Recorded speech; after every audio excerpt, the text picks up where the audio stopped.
আসসালামু আলাইকুম। আজকাল আমি কেন জানি রান্নাঘরে ঢুকতেই পারতেছি না। কারণ আগুনের তাপ লাগলেই আমার সেই মাইলস্টোন বাচ্চাদের কথা মনে পড়ে যায়।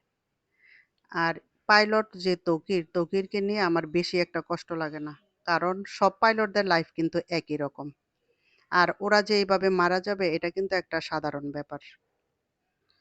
আর আমাদের এই গণবসতির দেশে কিভাবে এই লক্কর-জক্কর বক্কর মার্কা একটা যুদ্ধ বিমান দিয়ে প্রশিক্ষণ দিতে পারল?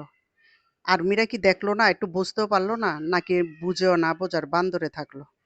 এখন এতগুলি বাচ্চা যে মারা গেল, সেই দায়ভার কে নিবে? এই বাচ্চাদের মায়ের যেমন কষ্ট, তৌকিরের মায়ের সেই একই রকম কষ্ট। কষ্টের মধ্যে কিন্তু কোনো পার্থক্য নাই। সবার কষ্ট সবার কাছে পাহাড় সমান বড়।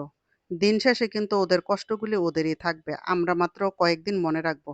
পরে কিন্তু আমাদেরও মনে থাকবে না। পরে আরেক ঘটনার নতুন জন্ম নেবে, সেগুলি নিয়ে আবার ভাববো।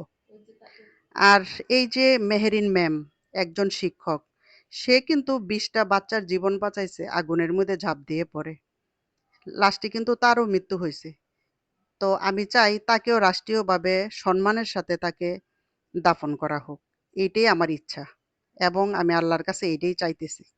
দেখেন আমরা জাতিগতভাবে কতটা নোংরা আর নিম্নমনের যে রমজান মাস যখন আসে তখন পৃথিবীর সব দেশে বাজার সদাইয়ের দাম কমায় দেয়। কিন্তু আমাদের দেশেই একটা জাতি যাদের বাজারের মধ্যে সমস্ত কিছুর দাম বাড়ায় দেয় যেন মানুষ কিন্না খাইয়া এই রোজা না রাখতে পারে। আর দুঃখের কথা কি বলবো লাস্টে, কারণ আমি তো আর আসমানও ফেলে নুরাই নাই, আমি একজন হাউস ওয়াইফ।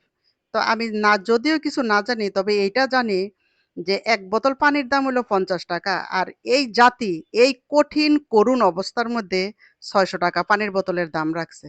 তাহলে এই জাতি কি, কোন কিসের নাম দিব আমি বুঝতেই পারি না।